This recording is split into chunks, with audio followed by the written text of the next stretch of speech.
Adam Drake has been kind enough to help us out here today, helping people with the tuning inquiries on the Plus 21-4, the Toro Nero, and also the FMS.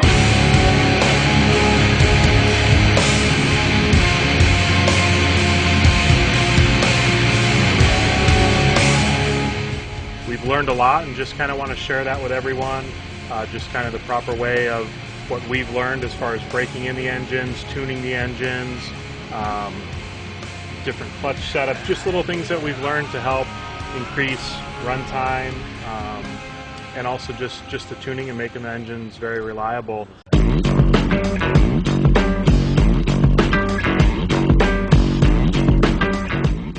The engine that I run in my buggy is the Nova Rossi Plus 4 or 21-4. The engine has a very smooth power band. The runtime is incredible. The pipe that I run is the Novarossi 9901 Super Strong with the 410-21 header and the Novarossi C6 TGC glow plug. So tonight we'll go over just kind of showing the basic carb settings for that. Another one of the engines that we'll go over tonight is the Novarossi Toro Nero. Typically it's the engine that the majority of the guys run in their truggy just because of the amount of power it has. I go back and forth in my truck between the Plus 4 and Toro Nero just depending on the track conditions. If it's a really big track or has a lot of bite, I'll run the Toro Nero just purely because of the power. The setup I run with that is the 9901 pipe with the 410-21 header, the same as my buggy. The only difference from the setup in my truck from the buggy is I run a 7mm Venturi, and also on the truck I run the Novarossi 9853 pipe. Other than that, it's pretty much the same for truck and buggy with both the Toro Nero and Plus 4. If I run it in buggy, I run a 6mm. If I run it in truck, I run a 7mm Venturi.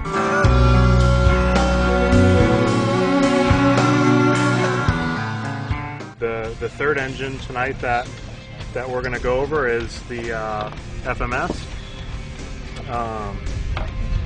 This is just kind of the workhorse, just flat out if you need all the power in the world. One of the things that's very often overlooked with tuning your engine is your clutch setup. You see people all the time that may struggle or have problems with bottom end, and it could be one extreme or the other. It could be that the clutch is just way oversprung, or that the clutch doesn't have enough spring on it. It's way too heavy. It's something that you really kind of have to have an ear for, and definitely pay attention to setups that you may find online from team drivers. All of my setups are online for both my buggy and truck, with my clutch setups, which flywheel weight I use, whether it's steel or aluminum, which springs, which compound shoes. But it's something that you just really need to pay close attention to. Not only your clutch wear, but also just how it's set up, because it can have a very big impact on the tuning of your engine. If the clutch is too heavy or the springs are too light, your engine, no matter what your tune is, will not produce the power that you want. It'll always have that lag. It'll end up running hotter, and you just won't get the full potential out of the engine. And then another thing is engine break-in. There's so many methods out there. I mean, it's kind of a science. Everyone has their idea of what's the right way. One of the big things that I feel is very important to engine life is when you have a brand new engine, making sure you heat it up the first time using a heat gun, and also just keeping the engine warm during the first few tanks. So what I do is I'll heat the engine with a heat gun, and then I'll use like a 10 scale truck foam, wrap it around the head, so you still get some air to the head, but it kind of disrupts the air and helps keep the heat in the engine. And then another thing is just making sure when the engine's new that you're very conservative with a high-speed needle. It will do a lot of good for you in the long run. The more time you take breaking in your engine, the more life you'll have.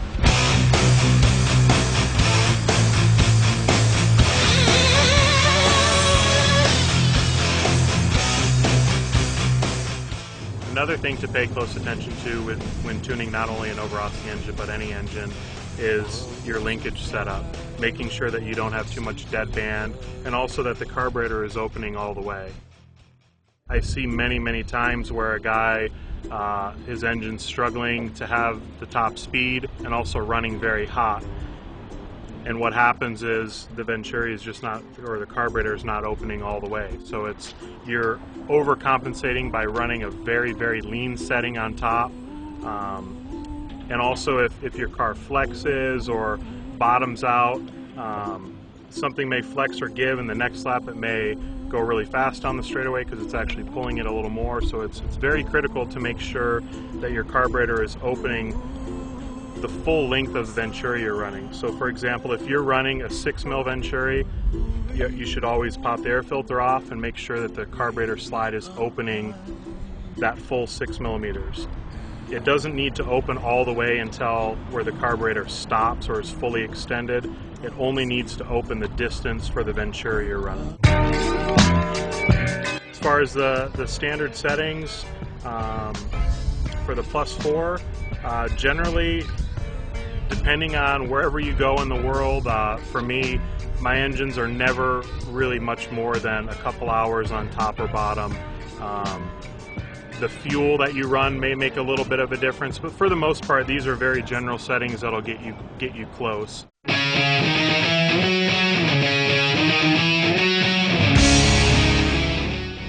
The engines right out of the box are very close for break-in. Generally what I'll do from break-in is maybe lean the low-speed needle a half a turn or so just to make sure that it idles well. But the high-speed needle is set very rich, which is good for break-in. But as far as once you get closer to race tune, generally the low-speed needle is almost flush. And again, it will depend on which type of fuel you run and which Venturi, but for the most part, that'll get you very close. As far as the high-speed needle goes, that's just in from flush. Probably a quarter to a half a turn in from flush.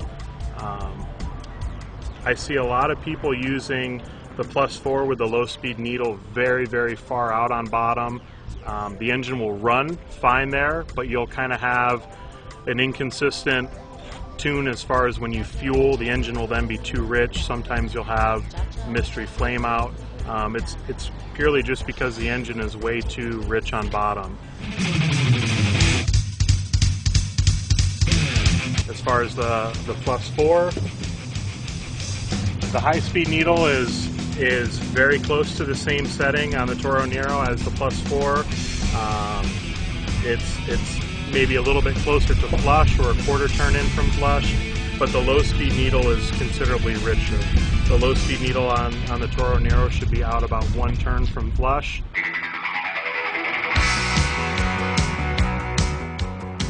Now on the FMS, it is very close to the Toro.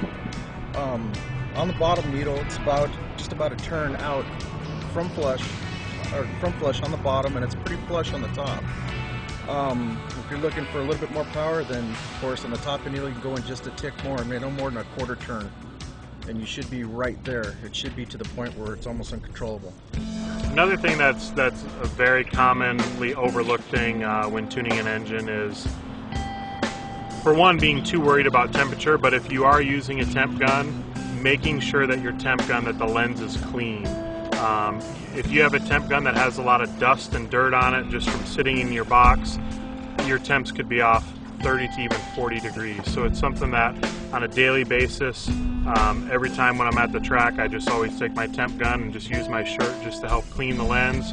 So every day you're starting off with a clean temp gun, that way it works properly.